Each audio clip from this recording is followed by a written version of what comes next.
Punta tayo sa Toyota Dasma for 20,000 kpms. Ito na yung pinaka-last na free labor. Check natin kung magkano abutin, tapos tingnan natin kung anong gagawin. So punta muna tayo. Di natin kasama si Mama Pegs, or di natin kasama yung mga butchokoy. Mama Pegs yan, miss yung Mama Pegs. Baka dumi ng ating sakyan.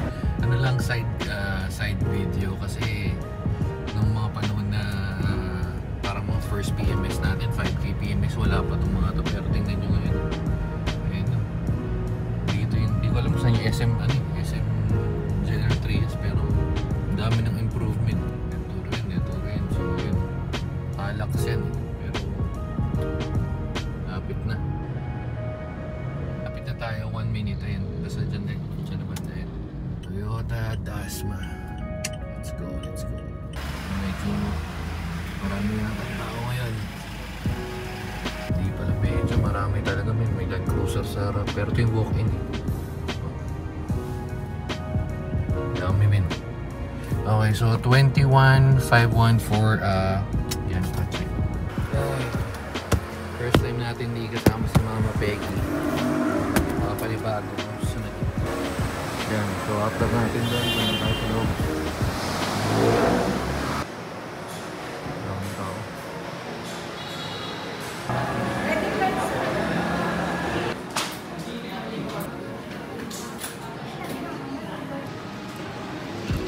Okay. Tapos na tayo dito. Text na lang tayo ni Lalit na lang tayo for doon. Init sila. Ayun sila. Init. Mababa. Hoy, Boy Distraction. Papakilala ko sa inyo si Boy Distraction. Umalis ka dyan, Boy Distraction. Umalis dyan. Ayun si Boy Distraction. Ayun na nga. So, aabutin roughly mga 12 something. Pero tama naman estimate ko. Pero mas mura pa rin yan kumpara do sa first PMS ni Kulitog. Grabe, first PMS. Yes, si 50. O, kasama natin ngayon si 50, si Boy Distraction, puti.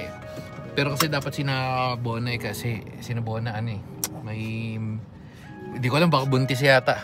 Pero yun nga, yung sa first PMS natin sa Vios, sa Manila Bay yun, parang umabot ng magkano yun? 15 to 20, parang ganun. First PMS nun. Tapos yung second PMS nun, nagpaano na lang sa Shell. Tapos after na sa Shell, may parang nakausap, hindi naman nakausap, may nagtanong-tanong kasi ako sa group nun. Kasi since bago sa atin yung kotse, na first time tayong magkaroon ng kotse na, alam mo yun, brand new. Parang may nakausap ako sa Better Living, nasa Parañaque pa kami nun. Parang yun, may naging naging suki na siya ni Kulitog, PMS, lahat-lahat. Maganda naman hanggang yung buhay pa rin si Kulitog, alaga lang. Pero yun nga, ito umabot ng parang pinakita niya sa akin 17 plus talaga yun dahil nga free pa yung labor for up until 20k kilometers. Ang mangyayari is ano yung boy distraction? Ang mangyayari is yun, wave yun labor, pero pag next daw parang top up lang naman ang sabi niya. Roughly magkaabot ng mga 20 kasi magpapalit na ng mga sa filter, brake pads and all. Roughly 20 yung susunod, pero ngayon nasa 12, so pwede na rin. Anyway, so habang naghihintay, text na lang tayo. Yung pala, pupunta muna tayo sa SM habang naghihintay. Tapos yung service advisor natin si Jomar, sobrang mabantay niya naman. At maganda nga yun nga, text na lang tayo pag tapos na. So roughly mga dalawang oras yun. Usually ganong oras na tapos si-go. So siguro mga alas 2 tapos yun. And yun, kain muna tayo. Yan si Boy Distraction. Hindi mo pa kaliyan? Bakit? Stress yata siya. Dito tayo kakain sa bahay na. Hindi masarap yung luto ni ate. Uy, wala akong sinasabi hindi masarap luto ni ate. Yung bunso ko. Grabe hingalo. Kawawa naman ang bunso ko. Kawawa naman yung bunso ko. Init na init. Ha? Pipikit-pikit pa. Nakatulog na yung aking bunso. Aircon lang, aircon. Tapos tinitipid kasi ng aircon yung isa dyan eh. Oh. Natatawa na lang. Ayaw tayo. Matak tayo. Ang galing oh. Tabingi ang putik. Boy destruction strikes again.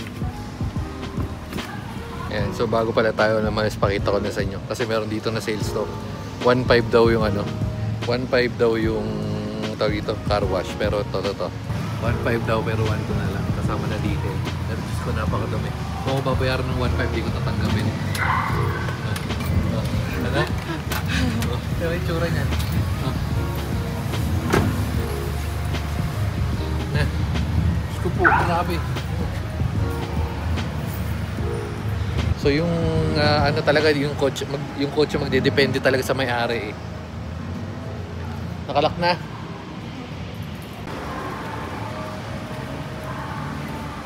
Dito na tayo kakain sa Everything But Cheese. Tapos last time dito tayo kumain sa kabila.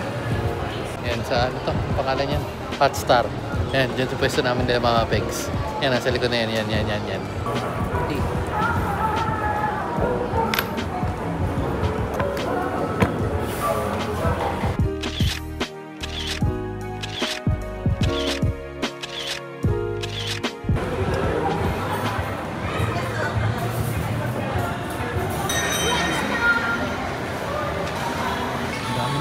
Daming energy. Ayan. Check na natin kung musta yung 1,200 na detail. Uy, mukhang malinis ah. Parang luminis naman, oh. Kaka-sitsukan pa eh. Pero malinis naman talaga, malinis. Kasi medyo maraming gas-gas na nung, alam niya, napasa. Pero malinis, ayun, nagkaka... Ito. Ano? Linis na? Oo. Kaputi na. Kasi na, kaputi ka din. Kasi sabi mo? Bigyan ko ng tik na 100 si ate. Eh kung ako, kulang yung 100. Sa dumi ng kotse. Kaya pakita ko sa inyo kung ano. Pero hindi, nalinis. At hininga lang. So pabalik na tayo, check natin kung ano yung mga napalitan. Pero change oil daw ngayon eh. Tama, change oil ngayon. Next ano pa yung top up. So tingnan natin yung pagkatapos. Ayun si ate. Thank you ate sa paglinis kay Kulitog. Kasi yung driver natin hindi marunong, ano lang, gamit lang ng gamit. Excuse me, napapilimas ko na to. Hindi porkit hindi ka naliligo, hindi mo na yung papaligo. Hoy, naliligo ako. Si Kulitog, grabe ka. Nagsalita ang hindi totoong Kasi, hindi naliligo. Hindi naman sa pagmabayabang. Kasi ako pag alam, pag ganito, nainit, di ba? Pag uwi, umaga, maliligo ako niyan. Tanghali, syempre tanghali, tutulog. Tapos gabi, maliligo ulit tayo niyan. Baga 2 beses talaga akong naliligo araw-araw. Kabahan ka nga sa sinasabi. Dapat na nga tayo ng traffic mga kasama. Tapos bukod dun, medyo yung gas, medyo ngayon lang ulit nakatikim ng ganyan si Kulitog. Ano, by distraction. Pagod ka na? Ha? 50 pagod eh, kahit karga eh. Hi sir.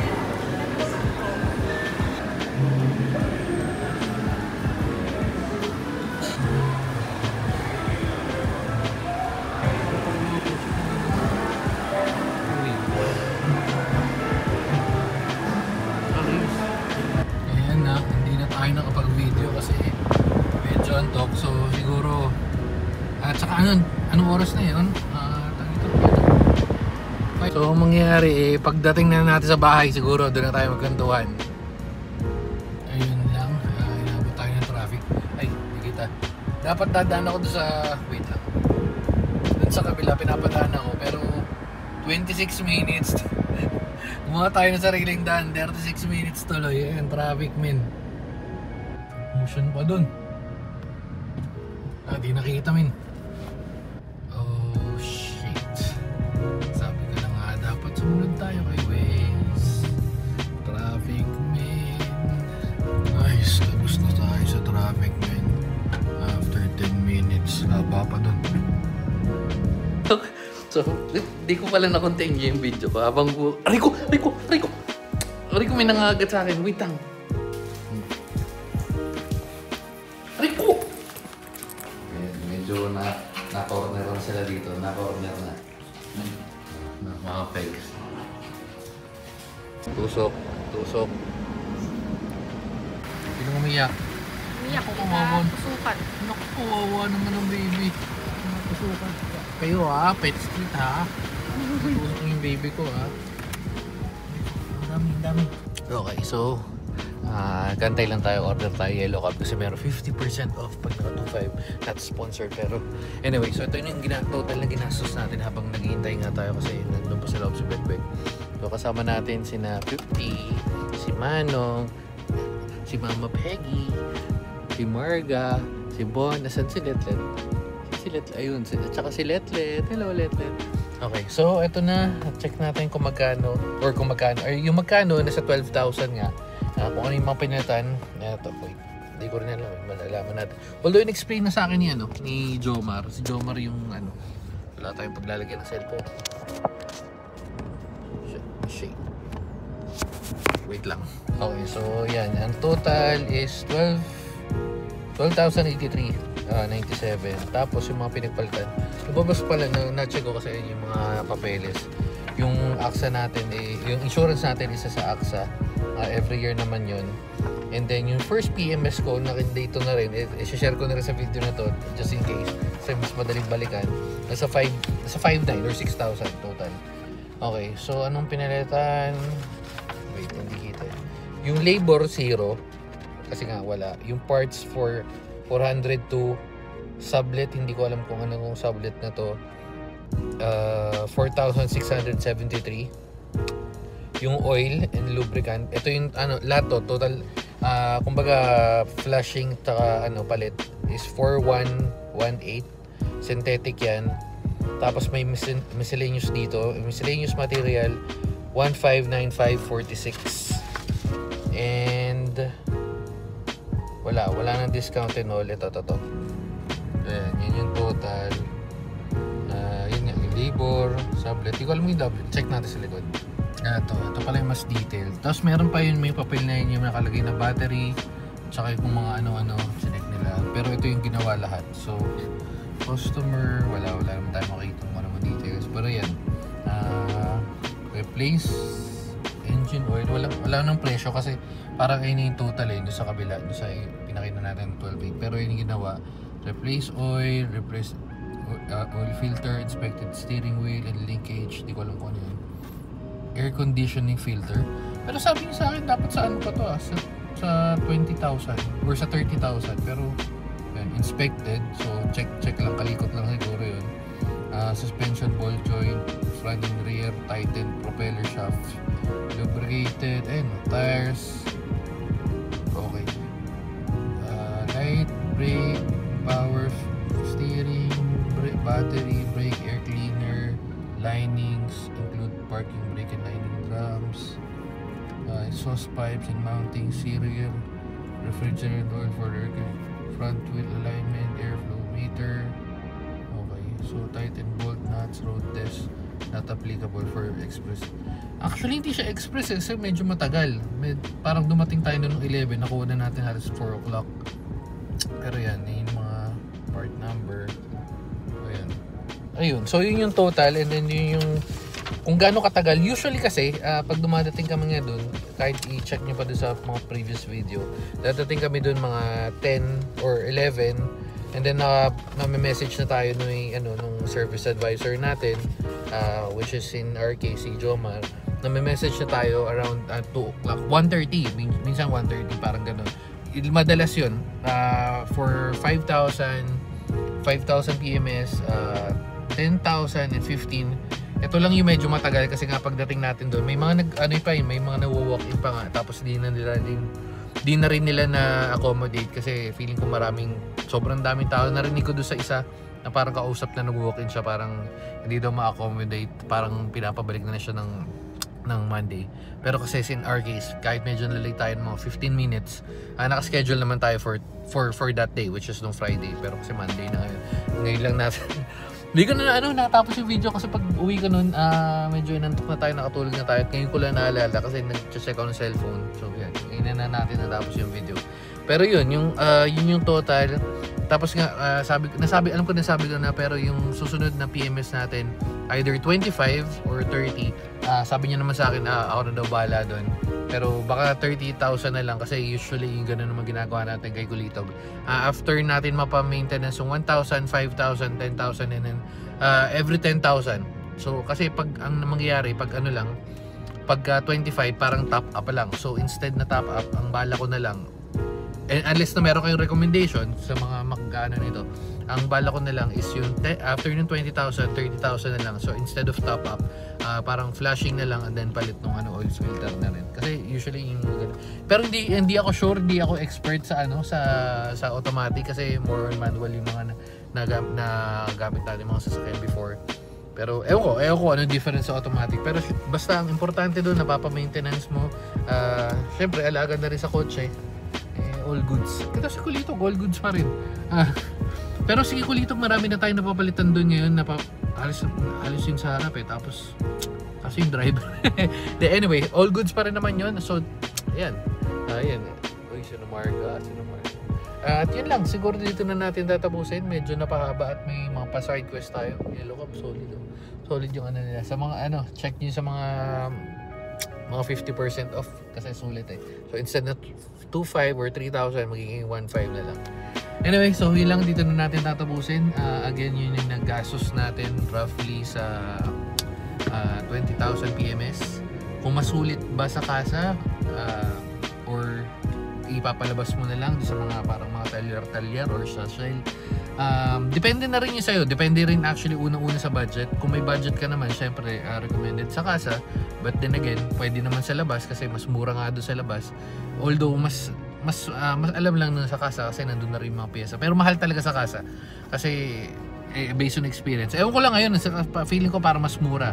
Kasi yung sa pinagpapacheckan ko dati, parang ganun din umaabot. Pero anyway, yun lang. So, comment kung may mga suggestion kayo, violet reaction, or kung saan nyo pinapa-check up yung mga kotse nyo. Para at least nalalaman din ng iba, di ba? O, yun lang. Sige na, babay na guys. O, yun yung dugo ng mga pegs.